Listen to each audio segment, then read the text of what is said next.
objectively speaking, this week's episode of Game of Thrones was pretty shit. Yeah, it sure was. Well, it has this over. What a seamless transition! I didn't even see him do that. We did it. It has this over last week's episode. At least something happened. Yeah, well, something did happen. A lot of things happened. Yeah, it's like, and it's all the stuff is happening and big, but it's just Jesus fucking Christ. And by the way, I haven't paid attention to online opinion about it because I'm not connected to such algorithms. But what is the consensus amongst people on that? I think I am in my Facebook feed is telling me that the opinion as it exists objectively in the world is bifurcating between I've just heard certain friends who are like, oh my god, it's so badass, versus friends who are saying, you know, fuck this. It's like we're kind of beginning to say like, this doesn't feel like, I think this is the episode where it's starting to tip where people are like, this doesn't feel like Game of Thrones anymore. And like even the director admits, like in some of the interviews afterwards, like, oh yeah, no, we totally just broke every rule that we set up, like, you know, that like the time that people are paying attention to, because like that's the thing. It's like this is like, I think the poster child episode of like just all of those things that like that world we established in the first, you know, like 5 or so seasons. That's just broken now. We're not you just kind of have to. What they're doing at this point is trading off of how you remember the show and characters and actions being and taking. The perfect example of that was I texted my buddy. I was like, dude, it was fun. Like there was an excitement to watching it because there were things going on. But like, if you even just stop to think about it for a second, the entire thing falls apart. Yeah. And even they, at the end of it, like DB Weiss and whatever the fuck his name is. Oh god, I stopped watching at that point. What those assholes say? They even were like, you know, we had this idea of the Night King having a dragon, and we thought to ourselves, how are we going to get there? And I was like, that's the fucking problem. Well, like that of course. That in itself, like I can get like you work backwards from that kind of story stuff a lot, but I would have gotten there. I don't know. Here. Well, like, this okay, episode, you know what was so good about Ramsay Bolton dying? Yeah. Because it took 5 seasons. Yes. This episode is emblematic of the pacing problems that I keep talking about this entire season. This episode in any other season of this show, at the very fucking least, would have been like 3 or 4 episodes. Oh yeah. Like, this was 4 episodes and you would shoved into felt one. the shit happen, even if it's all made up. You know, DB Weiss, whatever the fuck. Those fuckers, like shit. The fire sword was awesome. The dragon fucking up the zombies. Here's the thing. Cool. Like the episode, shit. there's a lot of awesome fantasy stuff going on. The army of zombies around the lake is cool.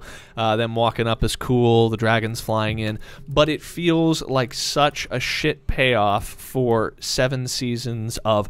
We were hoping and dreaming about the day where one day all of the stories would eventually get to a point where they would reach a crescendo with like an army of the dead being blasted by dragons and stuff, and then it just sort of showed up, and it didn't feel at all worthy. It didn't, like the conflict and the couple guys on a rock and all that shit. Nothing felt worthy of spoiling that, and therefore that's like the thing that we've been waiting for. The army of the dead versus dragons just sort of happened, and like okay. I guess what's the end game now? Because there's that's an ice dragon. An ice dragon. I mean, we're never gonna get an end to Game of Thrones, really, to the show we were watching before. It's like the same.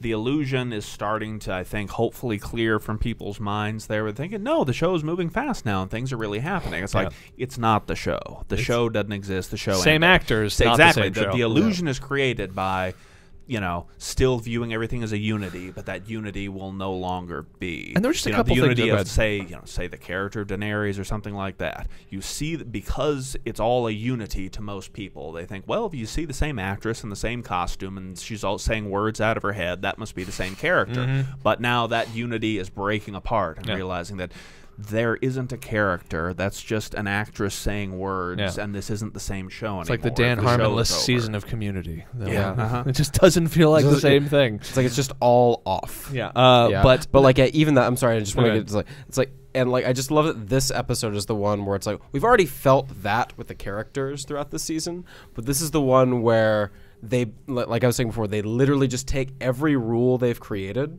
because like so much of like what the show is, it's like we have certain rules for the way things work. This is why things take time, etc. And they just fucking light it on fire and throw it out a window. Yeah. You know what this sort of feels like now? This feels like the wheel-spinning phases of the latter Hobbit movies. That's sort of what this feels like. Not even the first Hobbit movie, which kind of sort of worked there. Yeah. This feels pretty much like they're just making it up as they go along. Yeah. Peter Jackson is really tired and can't come up with anything. Well, and I will. The one thing I will say is that some of the cinema that's at work in some things, like the loot, like even though the loot train, whatever, was actually pretty good, and I enjoyed that. You remember the dragon battle, the first dragon attack on the Lannisters? Yeah, they decided to call that sequence the loot train. Yes. Anyway, okay. But yeah, but there's just other things that just, it would be one thing if the show just felt way off but was mechanically sort of still very competent in terms of how they're putting the story together, etc. But there are just certain things in this that I just don't get. Like, they have. How many times thus far have we seen Daenerys Targaryen being told, like this season alone? I mean, like, I should take my dragons to go solve this problem, and Tyrion's like, no, don't take your dragons to solve this problem. And then in the middle of they send Raven guy away. They send him like, Gendry. Oh, you're fast, run for some reason. And send a Raven, and he gets there and he says like.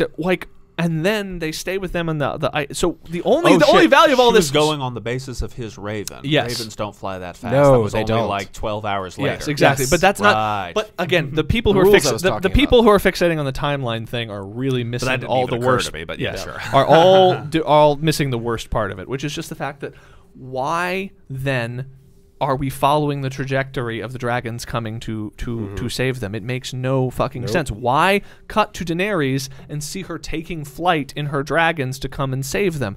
Why not stay with them on the rock the whole time? They've sent some guy running off in a direction. And then there's mystery and suspense about what's going to happen. They undercut the drama so hard. Well, no, they undercut this. They undercut the suspense. Yeah.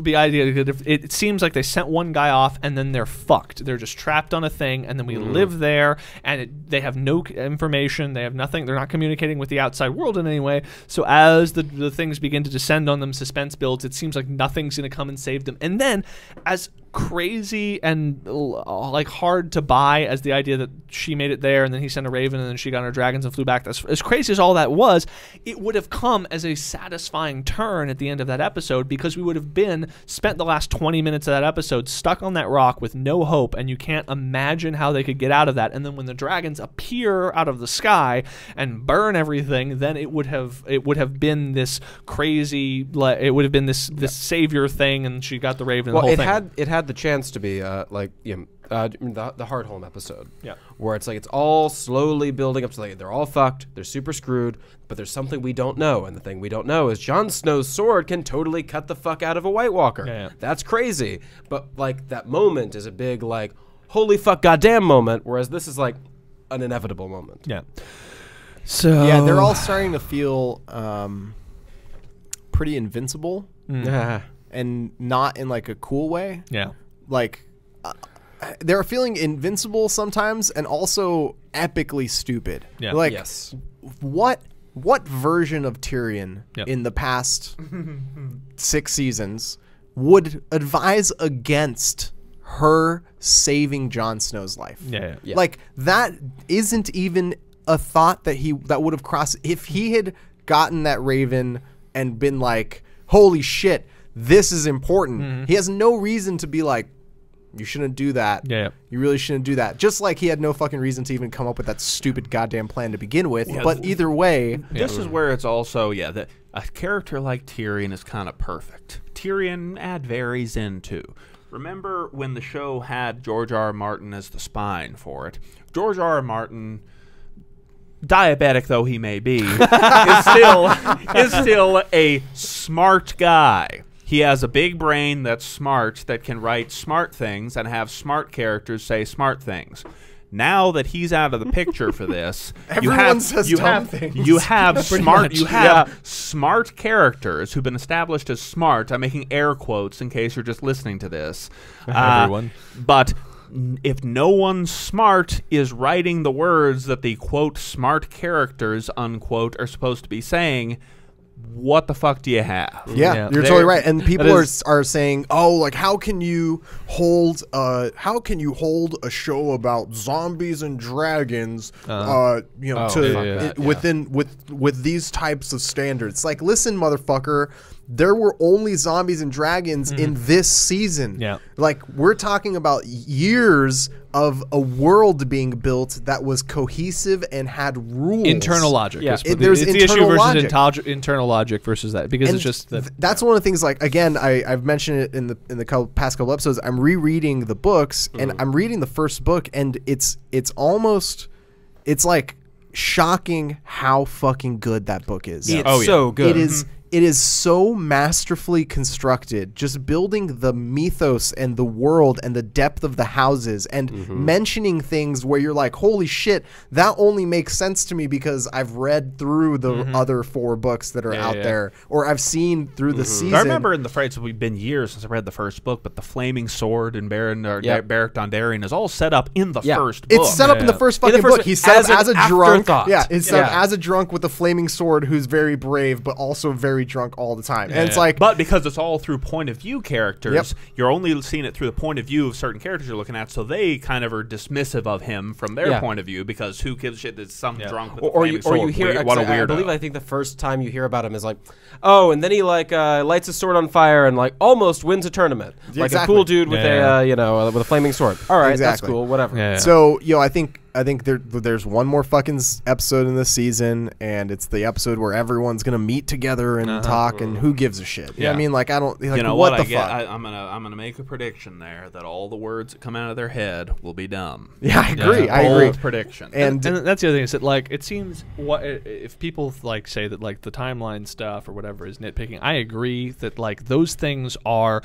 the things that are most obvious. They are the most easily identifiable criticisms. It's just that the episodes are poorly written. Yes. But then underneath all of that, there's just, I feel like the intent behind the storytelling, the thing that is pushing everything forward is just completely gone. Like, every previous season of the show is just about people making, very difficult decisions, fraught with lots of complexity, lots of having to and told over when we say that everything feels fast, that's not just because the pacing feels different. It's because part of what's amazing about Game of Thrones as a series is that it's actually enabled you to see people transition over the course of spans of time you would not normally get to see in movies. We've talked about this before, but there are characters in movies like William Money in Unforgiven, who it's like he's a hero when he's a nice guy when we meet him, but supposedly in his past he was a mean, cold-blooded killer. But that doesn't mean anything to us, because in the past he was a mean, cold-blooded killer, but he's a nice guy because that's the version of him I'm seeing. Whereas someone with like Jaime Lannister, you actually get to see him transition from being a cold-blooded sister-fucking child killer all the way to the point of like realizing the error of his ways, realizing what contributed to him being that, be humbled by trauma, being humbled, and being broken, and then basically coming together as a new person. We're and then season 7 starts, and they're like, you know what? We liked him better as a sister fucker. Yeah, exactly. And that's really what we mean when we say that things are moving so fast, and it doesn't feel like the same show. Is that really this is just about, like, Jon Snow and Daenerys right now are nothing more than like 2 hot young people who it's like and again, there's nothing standing in the way of them getting together at this point. Like I've said before, like I said in the last point, if Daenerys had executed the Onion Knight and they swear to be mortal enemies, and that Jon Snow swears that he will never swears to all the Northern Lords that he will never bend the knee to her, and that he'll see that she is killed, and that Daenerys issues an order for Jon Snow's execution, and then from that standpoint you have to get to them eventually fucking. That's an interesting story. Right. Yeah. If they show up and they're like, we're pretty cool, right? You're cool. I'm cool. You're cool. I'm also cool. All right, we can be cool together. They met in the first episode. They met in the now requisite in order to understand what the fuck is happening after the episode interviews with the showrunners. They're like, the very obvious sexual tension between these two. It's like, what sexual tension? The same sexual tension between this table and the ground? Like, what the fuck is going on? I love this whole thing that, like, and you can it's apparent in the writing and in the show, and like in the fucking thing where it's like, HBO was like, hey, we want you guys to do many more seasons of this. Like many. And they're like, the we want to do Confederacy. Exactly that. It's like, all right, we're gonna give you 7 in this season, 6 in the other, because we got to fast forward because I really want to get to Confederate. Yeah. Well, the other thing is that sounds like a fucking great idea. And Disaster. the other part, the reason there's so few episodes is that the production scale has increased. It's skyrocketed. Has skyrocketed, and that is why it is. That is why it is a 7-episode order versus a 10-episode order. Is because the production and I don't even mean CG on the dragon's eye. But that's the thing is I don't even mean just like the dragons and the army of the dead. I mean, if you recall, like Game of Thrones seasons 1 or 2, you know, the North is like a shitty set with a few trees that's cleared on a soundstage. Now they are even just the dialogue scenes, they're like walking through Iceland with like real fucking mountains behind them, or like they're like a little conversation between Melisandre and like Varys. They're like on a fucking cliff. Oh, it's a real cliff with like a river. Can you like imagine being the sound guy on that fucking cliff? Their clothes are blowing so goddamn much by the wind on that cliff, and yet they're like very, very low talking at each other. But if you don't, but that's sexually. Yes, but that's the thing. Is like the difference between like go back and look like the difference between season 1 production value and like forget the dragons and all that shit, which is expensive. Just look at any scene in the last episode where 2 people are talking, and like Jon Snow is talking to so and so about this, and they're like oh, they're really in like on a glacier in Iceland. Yeah. That by the way, that is where I don't know if there's an official moment where I gave up on this season and this show and all that, but it was when we first get into them walking through those glaciers and that gorgeous shot that comes around an obstruction to see them walking the line. That's such a gorgeous, perfect location. And it's like, this is the most gorgeous snow mountainy stuff I've ever seen. And they're all walking in a line, and then they start having conversations. Then they open their fucking mouths. Every single word that's said by everyone is stupid. And I'm thinking, what is wrong? They've gone through the trouble of finding a gorgeous location, putting everyone in costumes.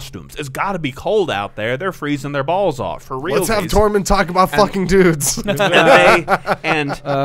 they got out. They got all the way here. You know what? Couldn't you have just improvised better things while you're there? You're there. All this expense is being paid to keep you guys warm and happy and well lit and mic'd up while you're walking in this location. Couldn't you just on a napkin write some better stuff? Just come up with some better shit to say on the day. The entire thing, all those conversations definitely felt like they had basically written out this outline of the you know, what did I read it as? Snowshins 7 or whatever. Yeah. So like, you know, Jon Snow and his crew get together to get into the wall, and they're like, who's in the crew? I don't know, fuck it, why don't we put all these motherfuckers in there? And they're like, well, at the end of it, the dragon has to come back as a zombie, right? Like, yeah, well, what do we do with the first 40 minutes of the episode? I don't know, let's have them like talk to each other. They can learn all these. There's all these different storylines we can wrap up during this one walk, and they just kind of like ran through. It's like scene after scene of just random people in the group talking to each other who should have now had it's our turn to chat. And now it's our turn to exactly. chat. Yeah, and I also just to speak to the dick sucking conversation or whatever that is between the Hound and Redface, but it's also fun to see their feeble attempts to replicate certain aspects in isolation, but not getting the point of the context. Like George R.R. Martin would often use extreme vulgarity or something that was very base, would be thrown in randomly to kind of like undercut sophistication or be used as a humorous juxtaposition to like the erudite nature of the rest of the characters or something, but it would always come in a way that was hilarious and cutting. But now it's like they says like, it's Game of Thrones, we should say cunt or dick at least once, right? And so they just throw them in there randomly and they land with a thud, and they don't seem funny, and they don't seem to, they're not there to because of like a cool incongruity with the decorum of some thing, or they're not there to undercut like the noble intentions of one of the heroes or something like that. They're just the word cunt thrown in randomly. The only person that still sounds and seems to act generally the same is the Hound.